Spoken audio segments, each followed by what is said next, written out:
आप सभी का स्वागत है हमारे चैनल पे। आज जो हम सब टॉपिक पढ़ने वाले हैं वो आप देख सकते हैं, दैट इज़ नैनो टेक्नोलॉजी। ये बहुत ही इम्पॉर्टेंट है यूपीएससी एग्जामिनेशंस के लिए।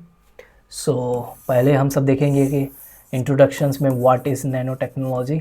यदि आपसे कोई पूछे कि व्हाट इज़ नैनो टेक्नोलॉजी, उसको एक्सप्लेन करें एग्जाम्पल के साथ, तो आप इसमें इंट्रोडक्शंस में हम सब पहले वही देखेंगे, फिर उसके की फीचर्स देखेंगे, सिग्निफिकेंस, इम्पोर्टेंस और लिमिटेशंस, चैलेंजेस इससे एसोसिएटेड, क्या क्या चैलेंजेस हैं, राइट। वे फॉरवर्ड में हम सब सॉल्यूशंस को देखेंगे, right. So this is just an overview. आप समझ चुके होंगे कि हम सब किस तरीके से नैनो टेक्नोलॉजी को पढ़ेंगे, ताकि प्रीलिम्स हो या मेंस हो या इंटरव्यू हो, आप इजीली उसका हर एक चीज़ को आंसर कर सके। So let's dive into the lecture में आगे जाने से पहले आप सभी से अनुरोध है कि हमारे चैनल को सब्सक्राइब करें, लाइक करें, कमेंट करें, and don't forget to share among your friends and family member. If you really do that, it's going to be awesome and fantastic to us. With this note, let's dive into the lecture. तो हम सब बात कर रहे थे nano technology के बारे में। पहले हम सब देखते हैं what is nano technology, right. एक एग्जांपल के तरीके से देखते हैं। यहाँ पर ह्यूमन हेयर है, राइट। हमारा बाल, ये सब देख सकते हैं।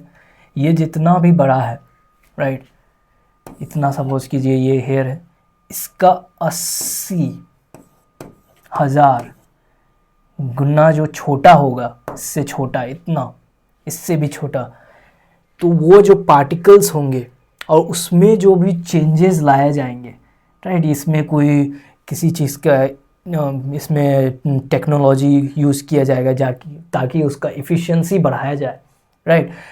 तो उस चीज़ में जब हम सब यूज करेंगे जो टेक्नोलॉजी, उसी को हम सब बोलेंगे nano technology, right. Hopefully you understand. अब डेफिनेशन देख लेते हैं।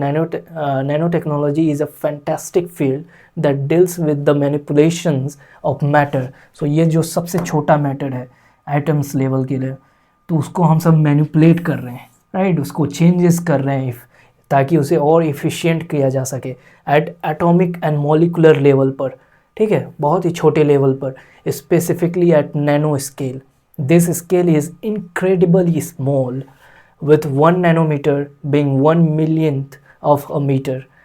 इसी चीज़ को समझाने के लिए यहाँ पर एग्जांपल्स लिया गया है।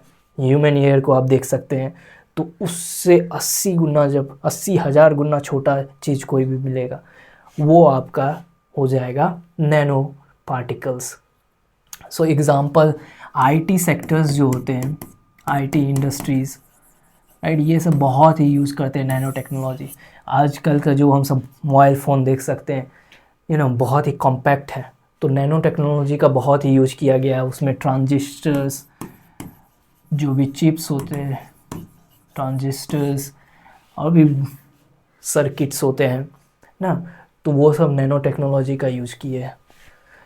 This is all about the introduction part.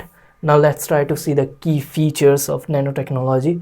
Works at the nano scales, जो बहुत ही छोटा स्केल होता है उस पर काम करते हैं। दूसरा आप लिख सकते हैं उसका अपना एक यूनिक प्रॉपर्टीज़ होते हैं, दैट इज़ देयर।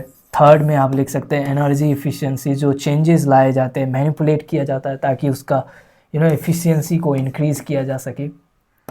4 नंबर में कैन बी नेचुरल, ये नेचुरल भी हो सकते हैं as well as man made भी होता है, राइट। एंड 5वां पे आप देख सकते हैं डायग्नोस्टिक एंड ड्रग्स डिलीवरी करने में नैनो टेक्नोलॉजी का यूज़ होता है, यूटिलाइजेशंस होते हैं। तो ये सब आप की फीचर्स में लिख सकते हैं। Let's move to the significance part, that is importance of nano technology.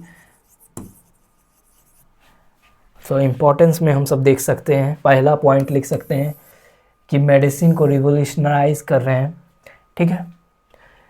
दूसरा में लिख सकते हैं आप बूस्टिंग एनर्जी इफ़िशियंसी वाले प्रोडक्ट बना रहे हैं, ट्रांजिस्टर्स, उसके एनर्जी, बैटरी भी बन रहे हैं मोबाइल के, तो वो भी लाइफ लॉन्ग बहुत ही अच्छा काम करता है।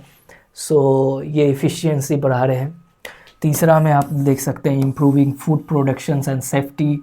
फूड प्रोडक्शंस में इम्प्रूव करने में भी नैनो टेक्नोलॉजी का काम हो रहा है। एंड इन्हेंसिंग वाटर प्यूरिफिकेशंस, हम सब जानते हैं कि मॉलिकुलर स्टेट पर वाटर बहुत ही डर्टी होते हैं, तो उसको भी क्लीन किया जा सकता है using nano technology.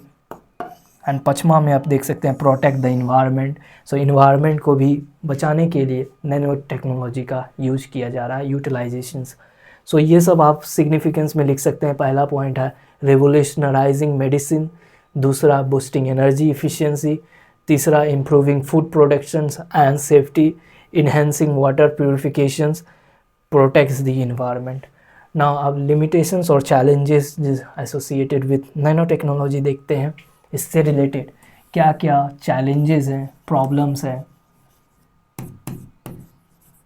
Right, problems हैं, उसको हम सब देखते हैं। पहला में बहुत ही कॉस्टली है, राइट, एंड स्केलेबिलिटीज़ में प्रॉब्लम हो रहा है, that you can write in the first point. Second में सेफ्टी एंड हेल्थ कंसर्न है, कुछ ऐसे प्रोडक्ट्स बनाए गए हैं जो हेल्थ कंसर्न क्रिएट किए हैं, दैट्स इज़ देयर। थर्ड में इन्वायरमेंटल इम्पैक्ट में देख सकते हैं, जो भी ऐसे नैनो टेक्नोलॉजी बनाए गए हैं उसको प्रॉपर एनालाइज नहीं किया गया है, वेल रिसर्च नहीं किया गया है, तो उसमें आप देख सकते हैं। एंड चौथा में आप देख सकते हैं कि इथिकल एंड सोसाइटल इश्यूज भी क्रिएट करते हैं नैनो टेक्नोलॉजी से, तो इसको प्रॉपरली मैनेज करना होगा और ट्रांसपेरेंसी को प्रमोट करना होगा ताकि नैनो टेक्नोलॉजी को प्रॉपर यूटिलाइज कर सके।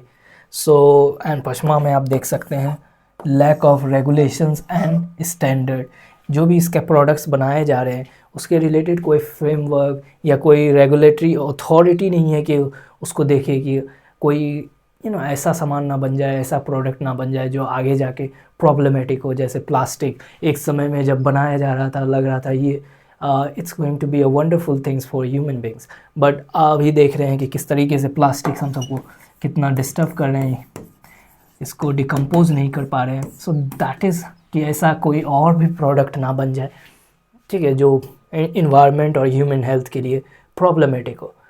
नाउ वे फॉरवर्ड क्या सोल्यूशन हो सकता है इसके रिलेटेड? पहला हो सकता है इंश्योरिंग इन्वायरमेंटल सेफ्टी, जो भी प्रोडक्ट बन रहे हैं वो इन्वायरमेंट और ह्यूमन हेल्थ का सेफ्टी को मेंटेन करना होगा। दूसरा ब्रिजिंग द नॉलेज गैप, जो भी नॉलेज गैप है प्रॉपर यूटिलाइजेशन होना चाहिए, प्रॉपर नॉलेज उस पर जो भी इन्वेस्टमेंट हो, राइट, इन्वेस्ट करना होगा नॉलेज में, वेल रिसर्च होना चाहिए, राइट, प्रॉपर उसको एनालाइज करना होगा। थर्ड में आप लिख सकते हैं investing in education and training. Fourth में आप लिख सकते हैं कॉस्ट इफ़ेक्टिव होना चाहिए, वो कॉस्टली नहीं होना चाहिए, राइट। पाँचवा में लिख सकते हैं आप इम्प्लीमेंटिंग रेगुलेटरी फ्रेमवर्क, सो इसके रिलेटेड कोई एक ऑर्गेनाइजेशंस या कोई गवर्नमेंट एंटिटीज़ बनाना होगा जो इस प्रोडक्ट जो नैनो टेक्नोलॉजी का यूज करता है उस पर रेगुलेट कर सके। So this is just solutions to the problem of nanotechnology. यदि आपको इसको डिटेल में देखना है तो PDF में each and everything's is been discussed very in detailed way, so there you can see that. And so thank you for watching to our video.